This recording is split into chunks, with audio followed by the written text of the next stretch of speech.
Alhamdulillah. Alhamdulillahilladzi hadana wa kafana wa ja'alana minal muslimin. Asyhadu an la ilaha illallah wahdahu rabbi la syarika lah, waliyus salihin, wa asyhadu anna Muhammadan abduhu wa rasuluhu alladzi la nabiyya ba'dah, rasulul karim. Amma ba'du, ma'asyiral muslimin wal muslimat rahimakumullah. Alhamdulillah, di malam hari ini kembali kita bisa duduk untuk bertalabul ilmi di Masjid Muhajirin. Salat dan juga salam tetap kita iringkan kepada Rasul kita Nabi besar Muhammad sallallahu alaihi wa ala alihi wasallam. Pembahasan di malam hari ini kita akan membahas tentang 10 perkara yang bisa mematikan hati. Dengan sebab matinya hati, maka terhalanglah doa-doa yang kita panjatkan kepada Allah Jalla fi'ula. 10 perkara ini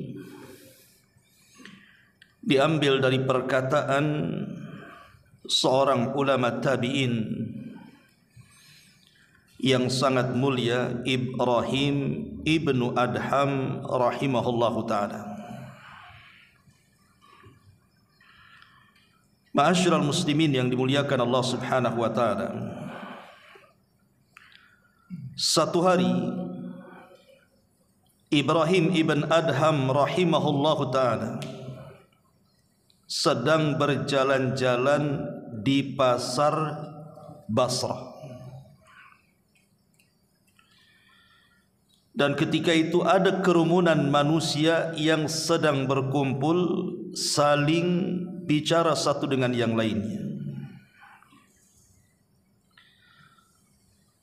Ketika Ibrahim ibn Adham lewat kepada mereka, tiba-tiba satu di antara manusia yang berkumpul itu menghentikan Ibrahim ibn Adham. Dan mereka tahu siapa Ibrahim ibn Adham. Seorang alim, zahid, abid, dan orang yang sangat masyhur kesolehannya. Faqala lahun nas, maka manusia yang ada di situ berkata kepada Ibrahim ibnu Adham, Ya Aba Ishaq, Ya Aba Ishaq, Inna Allah Ta'ala yaqul, wa qala rabbukum ud'uni astajib lakum. Wahai Aba Ishaq. Aba Ishaq ini kunyah daripada Ibrahim ibnu Adham. Sesungguhnya Allah subhanahu wa ta'ala telah berfirman, wa qala rabbukum ud'uni astajib lakum. Dan Rabbmu telah berfirman, berdoalah kepadaku, niscaya aku akan kabulkan permintaan kalian. Kemudian manusia mengatakan, wa nahnu nad'ullah fala yastajibu lana. Tapi kami sudah banyak berdoa kepada Allah subhanahu wa ta'ala, tapi doa-doa kami tidak kunjung dikabulkan Allah subhanahu wa ta'ala. Apa gerangan dengan doa-doa kami? Bukankah Allah yang mengatakan berdoa kepadaku kabulkan? Dan kami sudah berdoa tak dikabul-kabulkan pula. Maka Ibrahim ibn Adham rahimahullahu ta'ala mengatakan, li'anna qulubakum matat bi asyrati asya'a, karena hati-hati kalian sudah mati dari 10 perkara. Lihat dialog Ibrahim ibn Adham ini dengan masyarakat Basrah yang ada di pasar itu. Ketika orang-orang mengeluh dan mengadu kepada Ibrahim ibn Adham soal doa-doa mereka yang mereka panjatkan kepada Allah, namun tidak kunjung pula diijabah doa mereka, padahal mereka yakin bahwa Al-Quran sudah berfirman, wa qala rabbukum ud'uni astajib lakum. Maka Ibrahim ibn Adham memberikan alasan kenapa doa-doa kalian tidak dikabulkan. Bahkan doa-doa kita juga kenapa tidak dikabulkan? Boleh jadi karena kita mati hatinya. Kenapa mati hati kita? Karena 10 perkara ini, kata Ibrahim ibn Adham.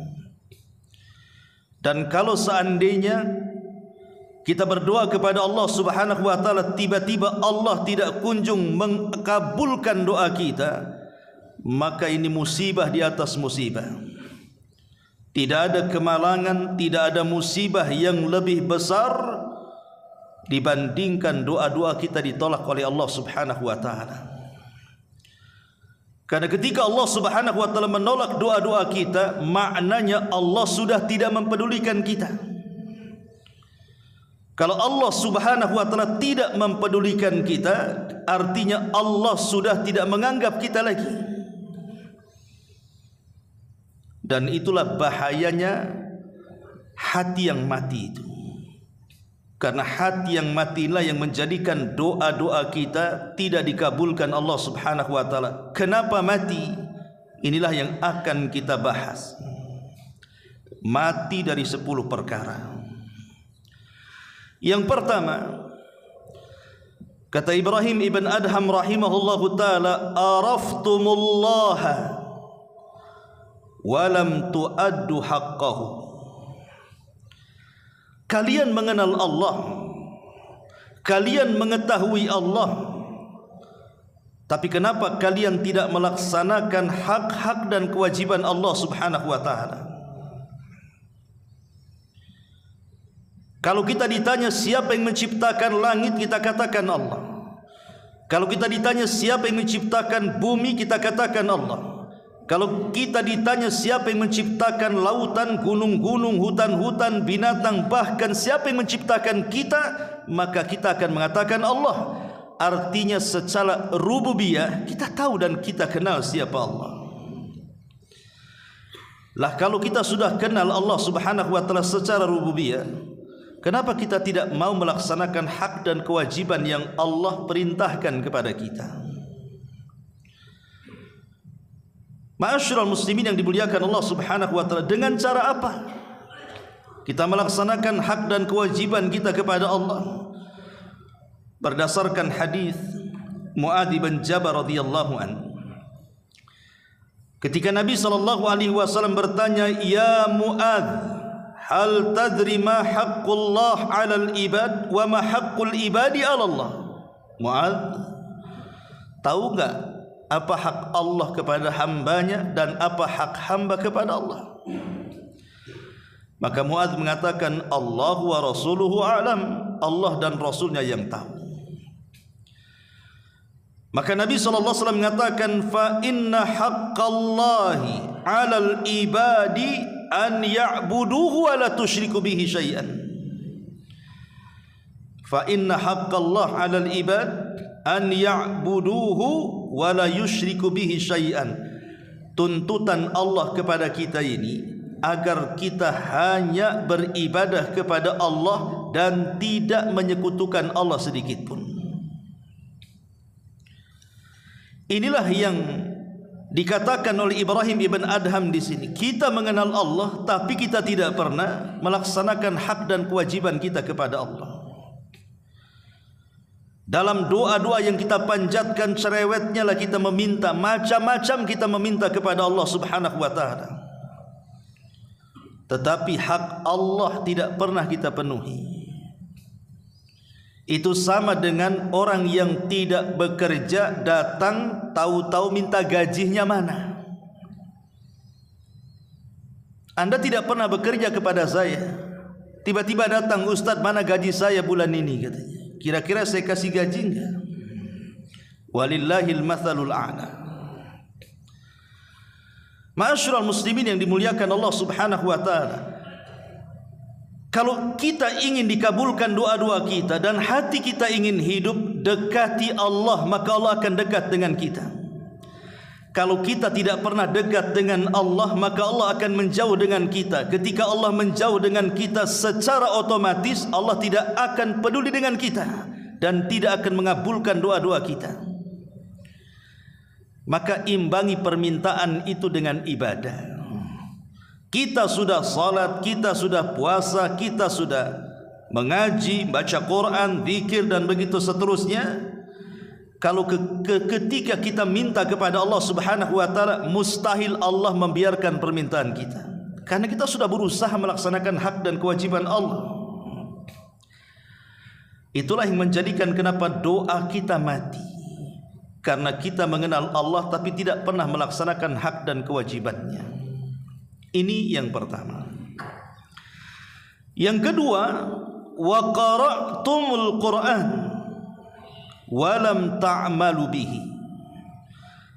Engkau membaca Al-Quran, kata Ibrahim ibn Adham, tapi engkau tidak mau mengamalkan isi Quran. Itulah yang menjadikan mati hati kalian, dan dengan sebab itulah doa-doa kita tidak dikabulkan. Saya buat analogi seperti ini. Kalau saya punya perusahaan besar, anggaplah saya bosnya. Kemudian saya berniat safar ke luar negeri. Kemudian saya mewakilkan perusahaan kepada Anda. Kemudian saya katakan kepada Anda, peganglah perusahaan saya. Nanti tugas-tugas yang harus kamu kerjakan, nanti saya akan kirim surat dari luar negeri, laksanakan dan jangan selisih. Nanti ku bayar sekian dan sekian. Berangkatlah saya ke luar negeri. Kemudian saya kirim surat. Isi surat itu adalah tugas. Ini yang harus dikerjakan, ini yang harus dilaksanakan, ini yang tidak boleh dikerjakan, ini yang tidak boleh dilaksanakan. Pokoknya isi suratnya perintah dan larangan. Dan surat itu sampai kepada Anda. Masalahnya surat itu diletakkan begitu saja di laci lemari, tidak pernah dilihat, tidak pernah dibaca, tidak pernah dilaksanakan isinya sampai saya datang. Kira-kira marah enggak saya itu? Ya pasti marah kan begitu. Ini perusahaan saya. Kamu melaksanakan tidak sesuai dengan SOP yang saya perintahkan. Bukankah sudah saya perintahkan dalam bentuk surat? Kenapa kau tak baca? Kenapa kau tak ikuti perintah-perintah itu? Kenapa kau letakkan suratku begitu saja? Pasti saya akan marah. Atau boleh jadi dia membacanya, tapi tidak melaksanakan isinya. Lalu apa gunanya kalau begitu? Hanya dibaca dan tidak dilaksanakan. Tentu saya juga marah kan begitu. Ini perusahaan saya, kenapa kau baca saja, kau tidak amalkan perintah saya? Kamu kan wakil saya. Atau boleh jadi betul-betul dia hormati surat saya, dia baca surat saya, dia amalkan semua isi surat saya, maka tentu ketika saya datang saya akan bahagia. Kenapa? Karena wakil saya nurut dengan perintah. Walillah mathalul a'la. Tentu Allah lebih tinggi lagi permisalannya. Yang punya langit bumi ini Allah, dan Allah sudah titipkan bumi ini kepada kita. Dan Allah Subhanahu wa taala sudah kirim risalah surat itu kepada kita berbentuk Al-Quran. Kalau kita tidak pernah menyentuhnya, tidak pernah membacanya, tidak pernah melaksanakan isinya, apa larangannya, apa perintahnya, kira-kira Allah marah atau tidak? Pasti marah. Atau boleh jadi mungkin kita terimalah risalah itu, Kita pegang Quran, kita baca Quran, tapi tidak pernah kita memahami isi Quran, apa perintahnya, apa larangannya. Yang penting baca saja. Kira-kira Allah murka atau tidak? Bisa saja Allah murka. Atau mungkin yang ketiga, kita pegang Qurannya, karena ini risalah dari Allah, kita muliakan Quran itu, kita baca Quran itu, kita pelajari Quran itu, kita berusaha mengamalkan isi dan menjauhi larangan Quran itu. Kira-kira Allah senang tidak? Pasti Allah senang. Itulah yang dikatakan oleh Ibrahim ibn Adham, wa qara'tumul Qur'an wa lam ta'malu bihi. Kalian membaca Quran tapi tidak pernah mengamalkannya. Persis seperti ucapan Nabi SAW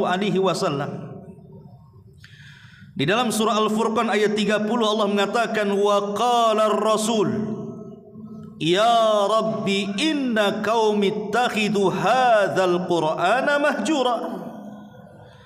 Berkata Rasul, ya Rabb, sesungguhnya kaumku mereka sudah mengambil Al-Quran ini mahjur. Mahjur itu mulai ditinggalkan sedikit demi sedikit. Ada yang mengatakan mahjur di sini artinya orang sudah tidak mau mendengarkan Al-Quran apalagi membacanya. Ada juga yang mengatakan maksudnya dia tidak mau memahami dan mengamalkan isinya. Ada juga yang mengatakan tidak mau mengambil hukum daripada Al-Quran dan memilih hukum-hukum di luar daripada Quran. Ada juga yang mengatakan dia memilih mendengar yang lain dibandingkan mendengar Quran. Atau boleh jadi ada yang mengatakan ulama tafsir tidak mau mengambil Al-Quran sebagai obat baik rohani ataupun jasmani. Dan itu yang terjadi hari ini. Kita membaca Quran itu kadang-kadang setahun sekali nunggu Ramadan. Gimana tidak mati hati kita? Sama dengan ibadah. Ibadah setahun 2 kali saja. Idul Fitri, Idul Adha. Gimana tak mati hati kita? Coba. Itulah sebabnya doa-doa kita, kata Ibrahim ibn Adham, ditolak oleh Allah. Karena yang menyebabkan mati hati kita, kita jauh dari Allah dan jauh daripada kitab Allah Al-Quran. Ma'asyiral muslimin wal muslimat rahimakumullah. Disebutkan dalam hadis Samurah ibn Jundub radhiyallahu anhu, Nabi SAW mengatakan, ammal ladzi yuslagu ra'suhu bil hajari fa innahu ya'khudul Qur'an fayarfuduhu wa yanamu anis salatil maktubah. Ketika Rasul diperlihatkan sebuah azab dari azab-azab kubur, ada seseorang yang diterlentangkan, kemudian di sampingnya malaikat memegang batu, kemudian dihantamkan batu itu di kepalanya sampai pecah kepalanya. Ketika itu malaikat pergi hendak mengambil batu yang lainnya. Ketika sudah dapat batu kembali, rupanya kepalanya sudah kembali lagi. Kemudian dibenturkan lagi dan begitu seterusnya. Kemudian Rasul bertanya kepada malaikat yang membawa dia, ma hadhan? Kenapa orang ini siksanya begitu dahsyatnya? Apa dosanya? Maka malaikat ini mengatakan, fa innahu ya'khudul Qur'an fayarfuduhu. Dia mengambil Al-Quran tapi justru menginjak-injak isi Quran. Dia baca aqimus shalah, tegakkan salat, dia pula orang yang paling meninggalkan salat. Dia baca kutiba alaikumus siyam kama kutiba alal ladzina min qablikum, tentang perintah puasa, dia pula orang yang paling meninggalkan puasa, dan begitu seterusnya. Ini yang kedua. Yang ketiga, kata Ibrahim ibn Adham, wa za'amtum annakum ummata nabiyyikum wa taraktum sunnatahu. Engkau menyangka engkau ini bagian daripada umat Nabi kalian Muhammad sallallahu alaihi wasallam, tapi kenyataannya kalian meninggalkan sunnahnya. Orang Islam ini Kalau ditanya siapa nabinya, pasti lantang dia mengatakan Muhammad nabiku. Karena ucapan raditu billahi rabba wa bil islami dina wa bi Muhammad nabiyya wa rasula itu sudah diajarkan di anak-anak TK. Jadi kalau dikatakan nabimu Yesus, nabimu Isa, enggak terima. Itu nabinya orang Nasrani gitu ya. Nabi kita Muhammad. Kita mengaku sebagai umat Muhammad. Tetapi banyak orang yang mengaku umat Muhammad sallallahu alaihi wasallam tapi tidak pernah kenal sunnahnya. Yang lebih parah lagi, dia campakkan sunnahnya. Yang lebih parah lagi, dia ingkari pula tu sunnahnya. Sampai ada kelompok yang disebut dengan ingkarus sunnah, tidak mau menerima sunnah. Mereka mengatakan Nabi itu sama dengan kita manusia. Ucapannya bisa salah, bisa benar. Yang benar itu hanya Quran, yang otentik itu hanya Quran, yang tidak ada salahnya pasti benar itu Quran, kata. Buktinya ada hadis yang maudhu, ada hadis yang lemah, ada hadis yang masih diteliti. Ya, karena itu ucapan Muhammad. Dengan logika-logikanya, dengan falsafat-falsafatnya, ujung-ujungnya dia mengatakan tak perlu mengambil sunnah, cukup Quran saja. Kita katakan betul, Nabi itu manusia sama dengan kita. Siapa yang mengingkari Nabi manusia? Tidak ada. Nabi itu manusia. Dia bukan malaikat, bukan jin, bukan setan. Dia manusia. Secara unsur biologis dia sama dengan kita.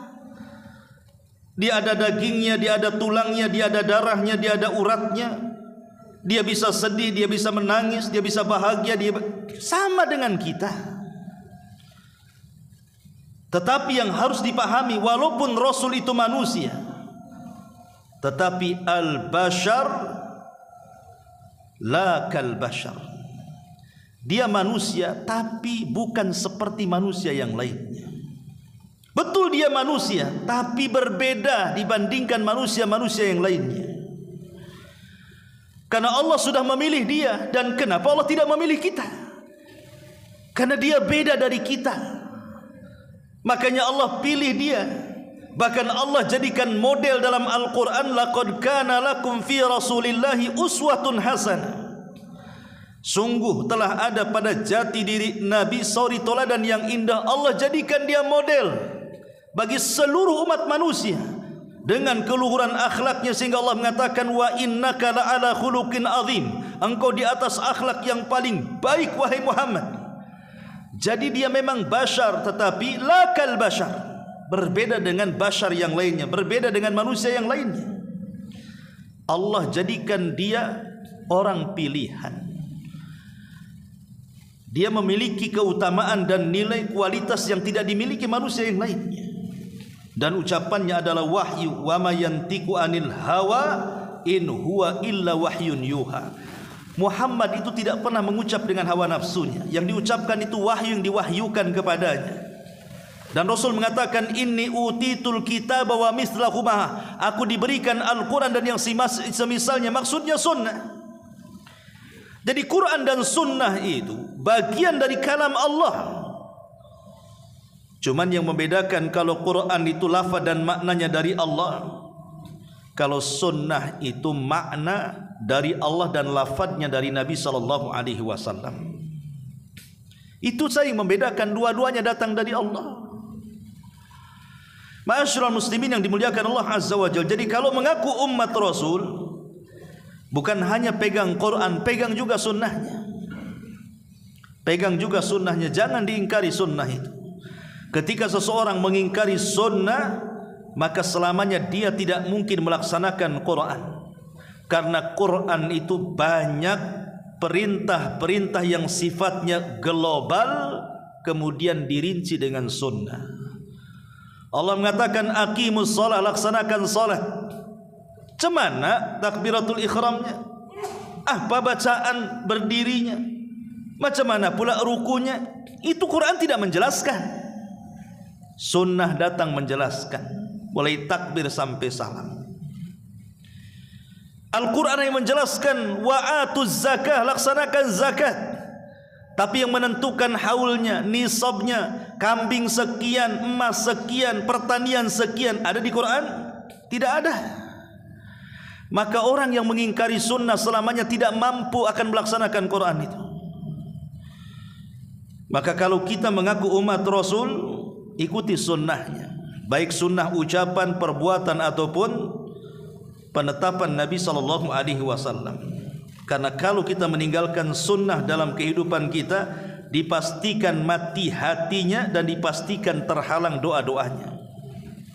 Yang ketiga, yang keempat,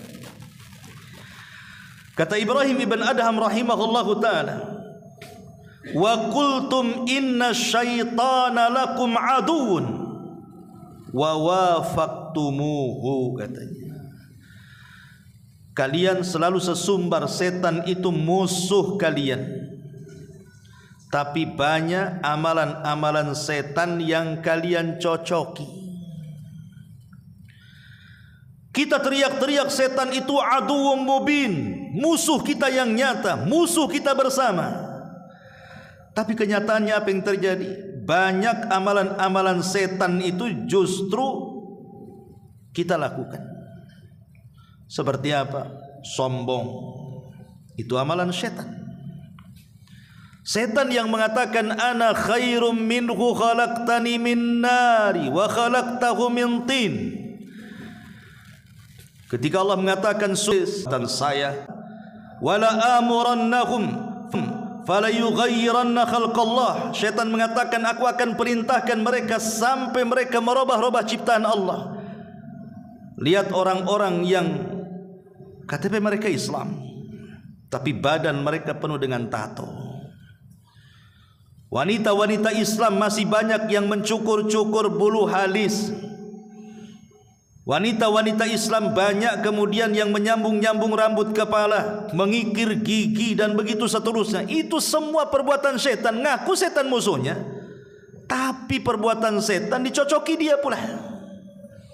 Termasuk tabdzir, israf, membelanjakan harta kepada yang diharamkan atau membelanjakan harta ke yang halal tapi berlebihan. Itu semua perbuatan setan. Dan puncaknya adalah kesyirikan. Sihir, dunia perdukunan, pomo, orang yang datang ke dukun percaya dengan tangkal, percaya dengan bualan bah dukun dan begitu seterusnya. Lah itu semua adalah khutuwati syaitan. Lah kalau kalian memang mengakui setan itu musuh kita, maka janganlah mencocoki perbuatan setan. Karena mencocoki perbuatan setan itu mematikan hati yang akhirnya menghalangi doa-doa kita, kata Ibrahim ibn Adham rahimahullahu ta'ala. Kemudian kata Ibrahim ibn Adham rahimahullahu ta'ala yang kelima, wa qultum annakum mushtaquna ilal jannati walam ta'malu laha. Kalian sesumbar kalian ini rindu ingin masuk surga, tapi kalian tidak pernah mencari jalan menuju surga. Kau ditanya pengen masuk surga, semua pengen masuk surga. Sak jahat-jahatnya orang jahat, sak preman-premannya orang preman, kalau ditawari surga pasti mau. Mau masuk surga bang? Maulah, kan begitu. Masa tak mau masuk surga? Gila aku, katanya. Semua pengen masuk surga, tapi masalahnya ada seorang penyair namanya Abu Al-Atahiyah. Apa kata Abu Al-Atahiyah, seorang penyair? Tarjun najata walam tasliku masalikaha inna safinata la tajri alal yabasi. Engkau mengharap ingin selamat, tapi engkau tidak pernah mencari jalan keselamatan. Macam mana kemudian kapal laut berlayar di padang pasir? Mungkin kapal laut berlayar di padang pasir? Mustahil. Sebagaimana engkau mustahil mengharap keselamatan tapi tidak mencari jalan keselamatan, maka begitu pula kapal-kapal itu tidak mungkin berjalan di padang pasir. Kalau kita mengharap ingin masuk surga, cari jalan ke surga itu. Itu maksudnya. Dengan cara apa? dengan cara memperbanyak amal saleh. Makanya ada hadis Nabi SAW yang mengatakan, "Lau anna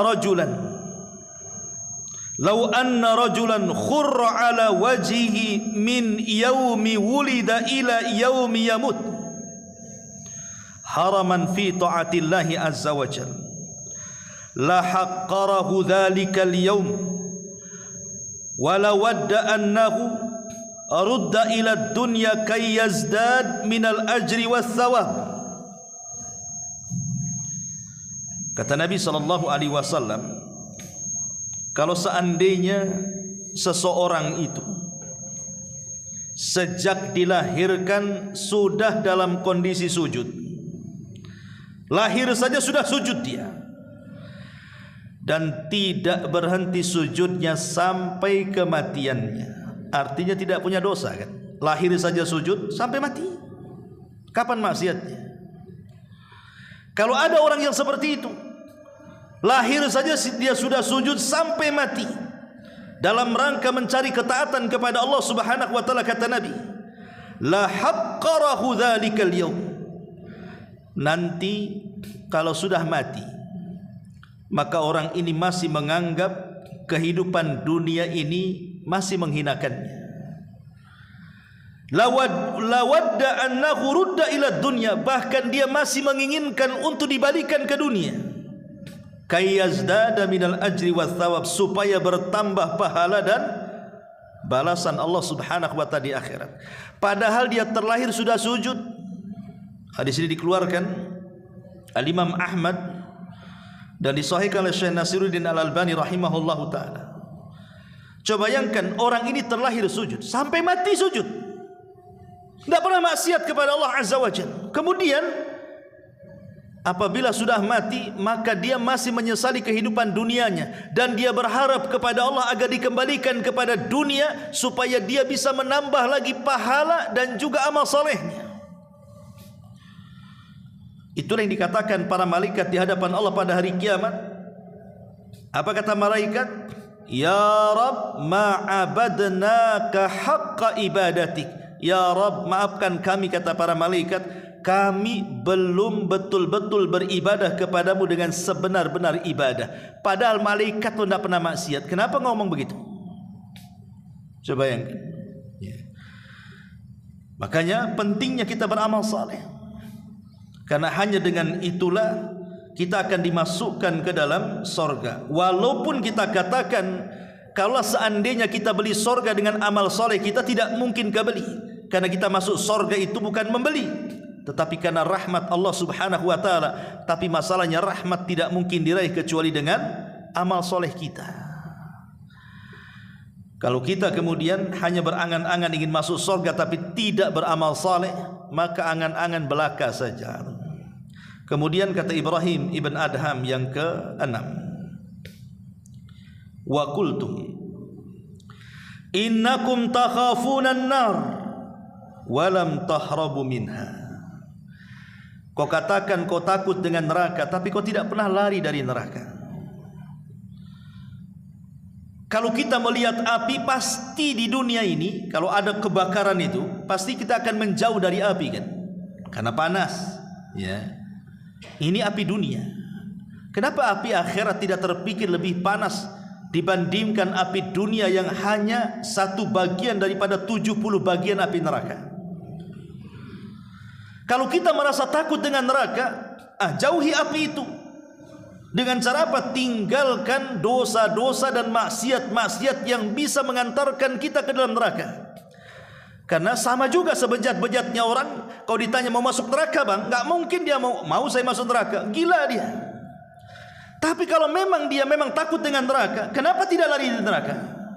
Dan itu yang banyak hari ini, yang banyak orang-orang yang hanya lisannya saja takut neraka, tapi perbuatannya masih mengamalkan pun neraka. Masih gibah ya, namimahnya, ya dustanya, gibahnya, macam-macam dosanya. Curang dalam dagangan, curang dalam bermuamalah, belum dari segi ibadah dan akidahnya, dan begitu seterusnya ya. Dan itu bisa mematikan hati. Dan kalau sudah mati hatinya, jauhlah doa-doa kita dari ijabah Allah Azza wa Jalla. Kemudian kata Ibrahim ibn Adham rahimahullahu ta'ala yang ke-7, wa qultum innal mauta haqqun walam tasta'iddu lahu. Kalian katakan mati itu sebuah kebenaran, tapi kalian tidak mau mempersiapkan akan kematian itu. Jadi kata Ibrahim ibn Adham rahimahullahu ta'ala, kalian yakin kematian itu ada, tapi kalian kenapa tidak mempersiapkan untuk kematian itu? Begini ikhwatu fiddin, muliakan Allah subhanahu wa ta'ala. Hidup di dunia ini, sebagaimana nasihat Rasul kepada Ibnu Umar, kun fid dunya ka'annaka gharib aw abirus sabil. Jadilah di dunia wahai Ibnu Umar seperti orang asing ataupun seperti pelintas jalan ketika safar. Kalaupun istirahat sebentar, pasti akan melanjutkan perjalanannya.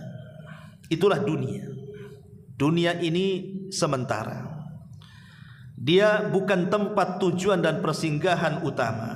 Persinggahan utama nanti di akhirat. Dunia ini hanya lintasan saja.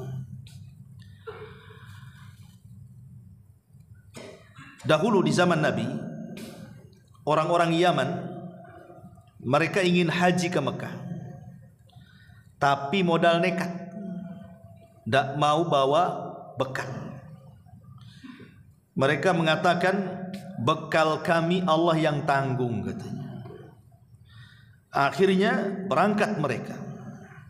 Di perjalanan barulah mereka susahnya hidup di perjalanan, tidak ada makanan, tidak ada minuman. Akhirnya sebagian mereka ada yang mati kelaparan.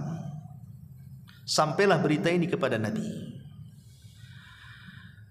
Maka ketika sampai berita ini kepada Nabi, turun ayat, wa tazawwadu fa inna khaira zadit taqwa. Berbekalah kalian. Penting bekal itu. Ya betul, sebaik-baik bekal takwa. Tapi bekal juga perlu. Jadi Nabi SAW kemudian turun ayat ini. Nggak boleh safar seperti itu. Safar tanpa bekal itu loh, nggak boleh. Itu nekat namanya. Safar tanpa bekal, ya dipastikan sengsaranya iya, sampainya belum tentu, kan begitu.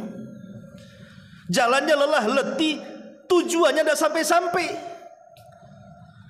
Lah itulah hidup di dunia, ikhwatu fiddin. Kalau ketika kita safar ke akhirat ini tidak membawa bekal sama sekali, antum ini nekat namanya.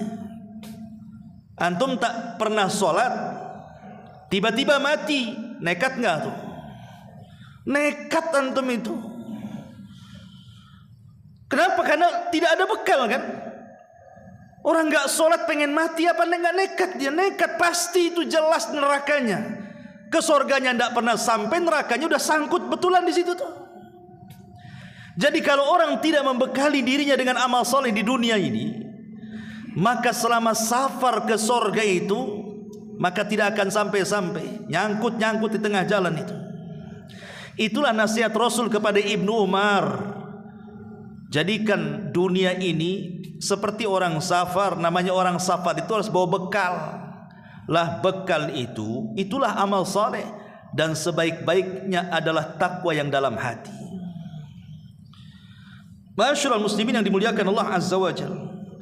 Makanya kenapa Rasul seorang penyair mengatakan, tazawwad minat taqwa fa innaka la tadri idza janna lailun hal ta'isu ilal fajri. Wa kam min sahihin mata min ghairi illatin. Wa kam min alilin asyahinan minad dahri. Fa min fata amsa wa asbaha dhahika wa qad nusijat akfanuhu wa huwa la yadri. Wa kam min sigarin yurtaja tula umrihi wa qad udkhilat ajsamuhum dhulmatal qabri. Wa kam min arusin zayyanuha li zawjiha wa qad qubidat arwahuhum lailatal qadri. Kata seorang penyair, berbekalah dengan ketakwaan, karena sungguh engkau tidak tahu jika malam telah tiba, apakah engkau masih bisa hidup hingga pagi hari. Betapa banyak orang-orang yang sehat kemudian meninggal tanpa didahului dengan sakit. Betapa banyak orang-orang yang sakit yang masih bisa hidup beberapa lama. Berapa banyak para pemuda yang tertawa di pagi hari dan petang hari, padahal kafan mereka sedang ditenun dalam keadaan mereka tidak sadar. Betapa banyak anak-anak diharapkan panjang umurnya, padahal tubuh mereka telah dimasukkan ke dalam gelapnya kuburan. Betapa banyak mempelai wanita yang dirias untuk dipersembahkan kepada suaminya, padahal ruh mereka telah dicabut tatkala di malam Lailatul Qadar. Lihat, ya. Syair ini menunjukkan bahwa kematian itu loh datangnya tanpa pemberitahuan. Dan kematian itu juga datangnya sebuah kepastian. Dan kematian itu juga bukan akhir dari sebuah perjalanan. Itu sudah pasti. Makanya kenapa di sini dikatakan betapa banyak para pemuda yang tertawa di pagi dan petang hari, padahal kafan mereka sedang ditenun dalam keadaan mereka tidak sadar. Kita lihat orang-orang yang mati mendadak kan hari ini banyak, ikhwan. Di zaman Rasul mungkin ya sering saya katakan orang mati mendadak jarang. Atau di zaman orang-orang tua-tua dulu mungkin jarang kan begitu. Tapi hari ini orang mati mendadak itu banyak. Karena lalu lintas di jalan itu yang setiap hari kita saksikan, ada orang yang nabrak, ada orang yang ketabrak. Ada saja orang mati itu. Makanya kenapa di sini Ibrahim bin Adham mengatakan, kalian sudah tahu kematian itu kebenaran, kenapa tidak disiapkan? Maka siapkanlah kematian dengan ketakwaan kita kepada Allah. Jangan sampai mati hati kita gara-gara tidak mempersiapkan bekal safar kita ke akhirat. Kemudian kata Ibrahim ibn Adham yang ke-8, washtaghaltum bi uyubin nas wa taraktum uyubakum. Kalian sibuk mengurus aib-aib orang, tapi kalian tidak pernah sibuk melihat aib sendiri. Abu Hurairah radhiyallahu anhu, beliau mengatakan, yubsiru ahadukum al-qudhata fi a'yuni akhi wa yunsil al-jadla fi aini nafsihi. Salah seorang dari kalian dapat melihat kotoran kecil di mata saudaranya, tetapi dia lupa akan kayu besar yang ada di hadapannya. Terkadang aib sekecil apapun pada orang lain bisa kita tahu, tapi aib diri sendiri terkadang tidak sadar kalau aib dia jauh lebih memalukan dibandingkan aib orang. Dari sini Nabi SAW mengatakan, man istama'a ila hadithi qaumin wa hum lahu karihun aw yafirruna minhu subba fi udhunihi al-anuk yaumal qiyamah. Barang siapa yang suka nguping-nguping omongan orang sedangkan mereka tidak suka didengar, maka telinganya kelak pada hari kiamat akan dicucuri dengan cairan tembaga yang sangat panas. Orang suka nguping-nguping, ya.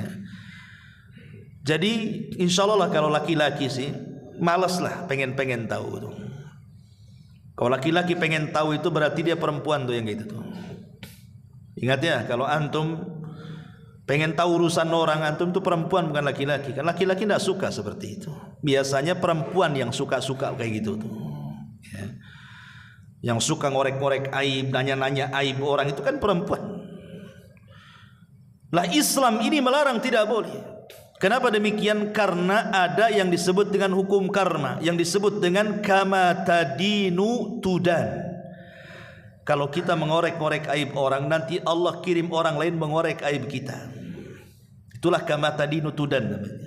Kalau kita mengorek aib orang, maka Allah akan kirim orang yang mengorek aib kita.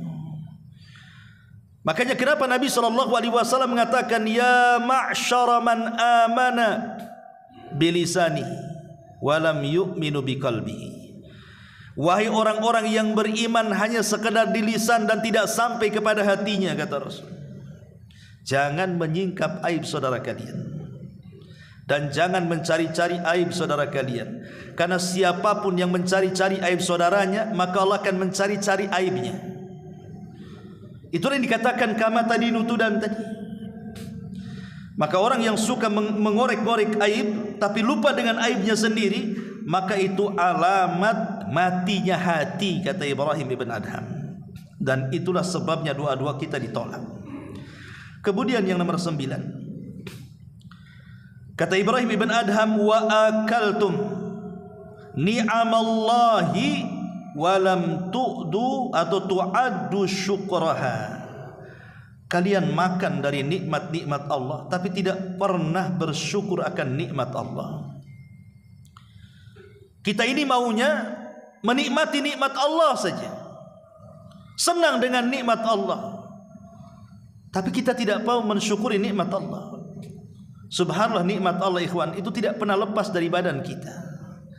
Mau kita di rumah, mau kita di jalan, mau kita di pasar, mau kita di masjid, sebutkan kita di mana saja selama kita berada di kolong langit ini, nikmat Allah itu tidak pernah lepas dari kita. Dan Allah tidak pernah minta bayar.